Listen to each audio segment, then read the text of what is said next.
the countdown happening. Oh, there we are. We're live. We're live. Um, Yvette, of course, is going to edit this, so this part is not going to be edited. All right. So, good afternoon, Tanika. Thank you so much for joining me today. I'm so glad to have you. Thank you for Um, Not a problem. So, throughout the month of February, of course, we've been connecting with different business owners, specifically business owners of color, just to kind of get some insight about what you're doing, what challenges you're facing in the community, and just to be able to provide some overall advice. So, of course, I know who you are and what you do, but for the people, if you would please share a little bit about yourself and your firm and the type of people you work with. absolutely. Well, thank you so much, Soraya, for having me on your show or for speaking with you. This is just an amazing opportunity to share with other people what it is that I do. My name is Tanieka Thompson Mungo. I am the owner of the Thompson Mungo firm, where we help families and individuals plan for and protect their legacies. So we assist families with estate planning and also with the probate process because it can be a challenging experience for some. Um, our clients are they really range from individuals that are younger and having to deal with probating an estate of a parent or a grandparent, or even older individuals that are planning for themselves and even for their loved ones, and even older individuals that are trying to get affairs in place for their family members. So it really is across the board as far as my clients are concerned. Okay, awesome. And where are you located? Where's the Thompson Mungo firm? We are located in McDonough, Georgia, which is a suburb of Atlanta. So we're in south of Atlanta. I just ordinarily tell people like, yeah, we're in Atlanta because it's close enough.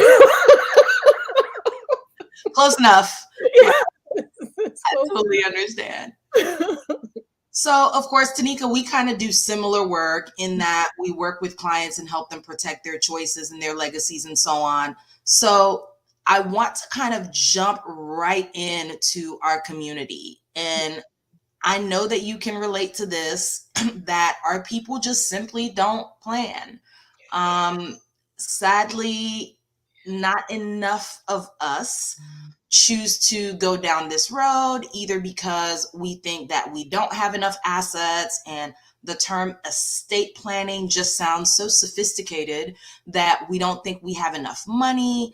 Um, or that we just think the process itself is too expensive, whatever the case may be. Lots of people have different reasons, but tell me a little bit about some of the challenges that you've run into and what you've done to kind of overcome some of that mindset, for lack of a better word. Whether or not you've been successful, maybe you can share some tips that may be helpful to both me and to the people who are going to be watching this. So, yeah, let's talk about it. Absolutely. So, what I have encountered as a challenge in my practice and with the individuals that I interact with or engage with is a lack of knowledge. So, the lack of knowledge, it really does hinder a lot of people from actually doing the best that they can to protect themselves, to protect their assets. And it just literally results in families being in turmoil at the passing of maybe the core person to that family. So if you don't put your affairs in order, it just makes it so much more challenging. And then it can just be a nightmare. And essentially the start of the deterioration of a family because probate is that kind of a process. It brings out the ugly in some family members. I hate to say it, but it is the truth. So I think for me at this point, it is really and truly, I am on a mission for one, to find other practitioners that look like me and even others to start picking up an interest in estate planning and probate because representation matters. Yes. And so I love mentoring other attorneys in this practice area just to kind of help them get into it because I didn't really have that when I first started. And I just had to, get out here and really dig in on my own. And I don't want future practitioners that I may engage with or, encounter to have that same experience because it doesn't have to be that way. So I really and truly think it's having more practitioners out here to touch people and share the knowledge that they have about estate planning and the importance of it. So, in my practice, we have quite a few workshops that we hold virtually. In the age of COVID, everything's virtual, so we have workshops frequently, and I actually do quite a bit of speaking engagements on a regular basis, even if it could be to sophisticated individuals such as financial advisors or individuals in a more savvy industry. Otherwise, it could be just, an everyday person because even the everyday person has an estate and it needs to be managed properly and distributed properly. But you got to do that by having something in writing. So we got to start there. I totally agree. And when you say even the average person has an estate, a lot of times I'm having to explain to people your estate does not equal the amount of money that you have in the bank or whether or not you have a house. If you have children, if you have any type of choices that you care about, be they medical or how someone will manage your finances, you definitely need to have some type of estate plan. And we do quite a bit of education ourselves, not as much as we did pre-COVID. But I personally have run into a lot of, I don't want to say conflict, but I can't really find a great word for it. So Mhm. when you talk to people about their estate and they're basically saying to you, I really don't care, or I don't really have an estate, how do you explain to them? What do you say to them to kind of get that light bulb moment to happen? Oh, you hit them where it hurts with emotion. Because I mean, if I can explain to you a similar situation with another client, or even to give a fact pattern or some sort of scenario to explain to you, this is how this is going to play out. I can already see the writing on the wall and I'm going to tell you what's going to happen. Do you really want that to happen? So, I mean, that is my direction in really pointing things out to people and the importance of having your estate planning done and having it done properly. Because even sometimes, we try to think that we can do it ourselves and do all these do DIY numbers and they just create more work. Or Yeah. I mean, you can even accidentally disinherit people. I mean, some people are doing things out here and don't really know the consequences of these selections that they're making. So it's so important to really and truly consult with someone that knows what they're doing and to make sure that it happens the way that you plan. But I definitely like to go the route of explaining the consequences of doing nothing and what could potentially happen because it's not pretty. It usually isn't. It usually is not. And one of the things that I share with my clients a lot of times is that you never really know what people's intentions are until money is involved. Oh, A lot of times, it's not even a whole lot of money. It yeah. might be peanuts. And then I find myself having this conversation where I'm telling people, hey, we are having a fight based on principle because something wasn't done correctly to begin with. And now that we're having this fight based on principle, the only winner in this situation is probably going to be me. Mhm. You're going to go back and forth in court and you will end up with nothing. And that concept, a lot of times, is still lost on people. Mhm. So we've talked a little bit, or I've talked a little bit about some of the other people that I've talked to this past month about air property and specifically what I refer to as property that's owned by everybody and their mama. So Mhm. talk to me a little bit about some of your experiences in this realm and what your thought is on how we lose, specifically our community, lose our legacies and our wealth just by not doing anything or just by thinking that things will just kind of resolve themselves. Okay. So in this particular realm of heir property, I've come across quite a few of these recently, and I will admit it's not my area of specialization because it is so very fact driven and very, very much so intense in terms of having so many parties that are involved. And it's so beyond me that people will allow their properties that they have, they can have hundreds of acres and just do nothing. And now you have an estate that has maybe 1,000 beneficiaries, and no one knows where everyone is. So it does create substantial challenges to be able to do the right thing and to actually settle someone's estate.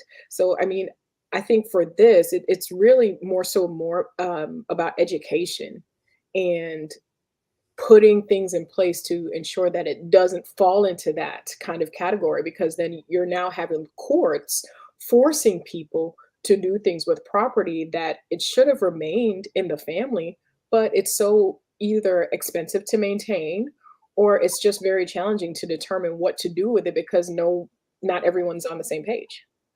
So Right. it's a very, very challenging area of law to get all those parties on the same page. But it's really sad. I think just having the proper planning in place could definitely avoid all of that.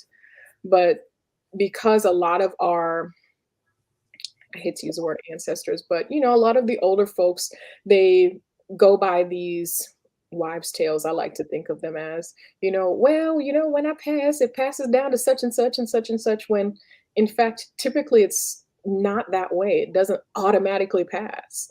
And I think, the knowledge that people can gain from meeting with someone to understand what actually happens to property when the titled owner passes away, it is so beneficial to at least get that kind of understanding to know, okay, you know what, maybe we shouldn't go this route. Maybe we should place it in a trust and make sure that there are the proper resources in the trust to be able to manage the expenses related to this property. So, I mean, there's so many other things that can be done, and just doing nothing is just um, being willfully unprepared and setting up your family for failure. Absolutely. And of course, most people just don't understand that because they believe that their family members will just kind of do the right thing, right? Mm, but that doesn't always happen, unfortunately. Not at all. So tell me a little bit about long-term care planning. I know that that's not necessarily your area, but Mhm. how have you seen some of your elderly clients or even some of your younger clients um, fall into certain traps because they either failed to do something timely or didn't do anything at all?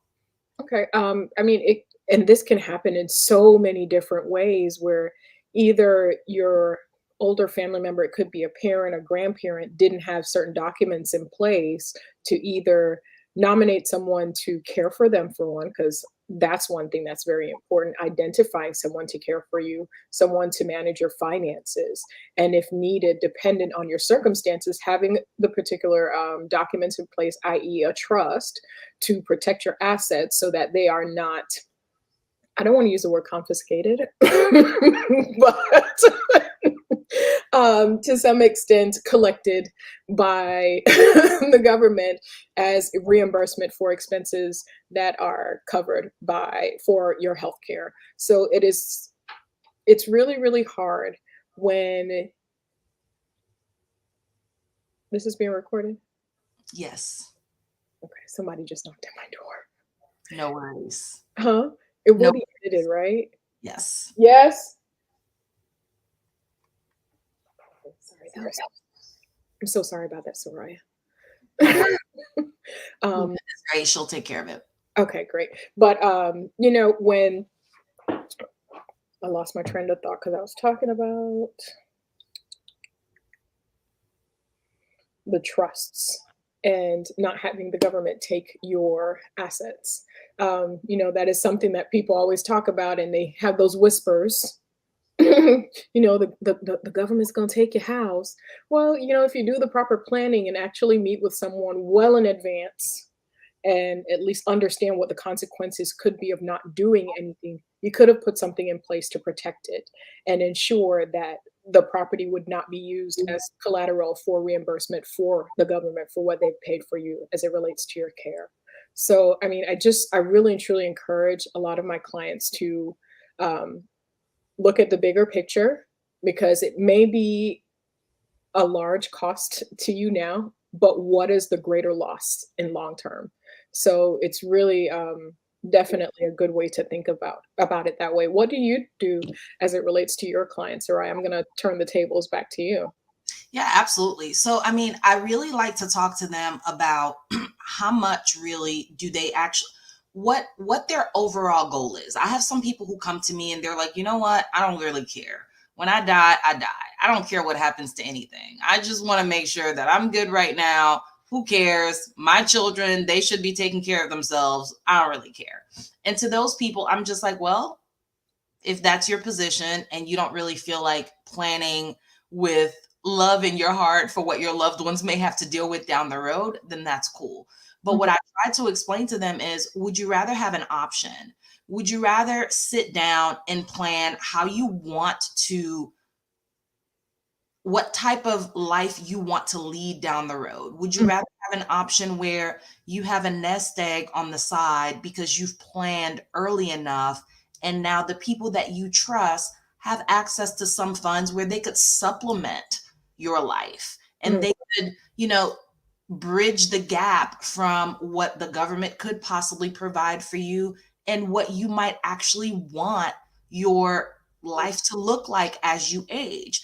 Or would you rather be in a position where something crazy comes up and it's like, yeah, you make too little money to actually afford this, but you have a little bit too much assets to actually qualify for anything. So now you need to liquidate everything you have so that you can pay for care, and then you leave nothing behind. And then your kids are scrambling or doing a GoFundMe or whatever the case may be so that they could pay for your funeral.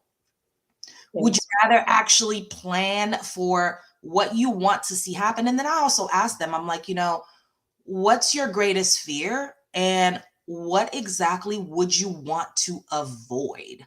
I think Mhm, a lot of times people don't really think about it from that perspective. They're just thinking about, okay, this is how much money I have. I just want, a simple document. And they think that we're like low key paper pushers. And it's like, no, this is so much more than that. This is mhm, about really talking about what your future plans are, what your goals are, who you want to take care of you when you are no longer able to take care of yourself, and what type of resources do you want to be able to have in place. It's about mhm, creating options for yourself. And then when people are like, well, wow, this is probably an expensive endeavor, or this is something that I didn't expect to pay, and I'm just like, well, if you could spend this much money now so that you could save $500,000 or protect $500,000, does it yeah, make sense to spend a few $1,000s now so that you can have something on the side for your children or for the people you trust to be able to better take care of you? Um, to some, it makes sense, but to others, they're just like, whatever happens, happens. So it's one of those situations, especially in our communities, for whatever reason. I hate to really say it that I really, really hate to say this, but I'm going to say it. I'm going to say it. I'm going to say it.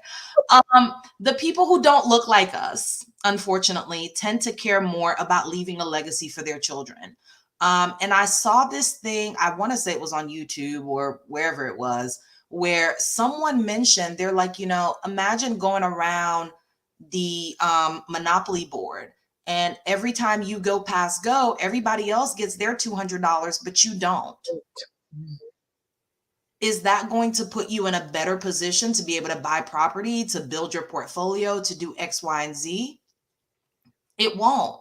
Those other people who have a little bit of a boost will be able to accomplish more than you will. So I also try to educate my clients and tell them, hey, you may not really care, but do you really want your loved ones to be in a better position to have a better life or to be in a better position to compete in general? To the extent that they care about that, they try to put a decent plan in place. But honestly, some people just don't care. yeah. Don't really care, and you can't really convince them otherwise. So And it's unfortunate. It really is, because I mean, you can't start a legacy by just being selfish, but and I hate to use that term. But that's precisely what it is. I mean, when you truly love, the way you show love to people is by taking steps that protects them. Mhm. And a lot of times protecting them comes or starts with protecting your own assets, protecting yourself, protecting your wishes, and making sure that you have a little bit more control over what's going to happen down the road. And people don't often look at it that way. Mhm. I I love really that think analogy, though. Your I monopoly analogy is spot on. It was when I heard it, I was just like, "That actually makes perfect sense," and I wish I could take credit for it, but it was beautifully said, and I'm just like, I can't imagine not wanting a better life for my children. I Mhm. can't imagine not making the sacrifices that I need to make so that they too can go to college and pursue a career or pursue trade school or whatever it is they might want to do in the future. Mhm. But if they don't have the option and they have to start from scratch, if every generation that comes after us has to start from scratch every single time, There's no way we'll make it there's no anywhere. path forward. No, yeah. It's just a perpetual cycle, unfortunately. Well, Um, it is. It is. So it's up to us yes. to try to, educate our people, but it's hard. It's Well, really, really hard. it is, and when you just said that a while ago, it sparked a question for me that I have for you. How do you even deal with clients that are just so against using certain tools to, I guess, create wealth for the future generations with, like, insurance? That can be challenging sometimes. Mhm, Um, and really what I try to explain to them is again, you are using the least amount of money possible so that you could provide a nest egg for future generations. mhm. It's only going to help, it is going to be your legacy. And I also tell people talk all the time about, oh, my legacy is my children, or my legacy is this, or my legacy is that. But how I like to define legacy is that your legacy is really the experiences Mhm. that you allow other people to have. It's what you leave in the world. So if you leave this world and you leave your children or your loved ones with a whole bunch of chaos, that's your legacy. Literally, right. But That's if such a great you, way to look at it. but if you choose to actually do something and leave them with the boost so that maybe they can pay for your funeral and put a down payment on a house or go to college or actually Totally. pay your debts instead of using their money but using what you've left behind, Mhm. that's your legacy. Do you want to leave a legacy of peace and a legacy that's going to continue to grow down the road, or do you want to just leave this person didn't really give a because they just lived their lives and then went on, and when they were dead they were dead. I think a lot of us unfortunately take that road, and I don't know why. I don't know either. Well, I mean, I don't think that there's a lot of talk of the benefit, of having those kinds of tools and even how beneficial that can be even during life. Because I mean, people just think of an when you mention an insurance policy, oh, well, once I die, it pays out. No, there are other policies that can also pay out while you're alive and they can accrue a balance. So it can still be beneficial to have things like that in place while you're living to provide a source of income in a time of need. You never know what can happen in the future. So it could just be a nest egg, and I mean, it's so beneficial to have those things and have access to it.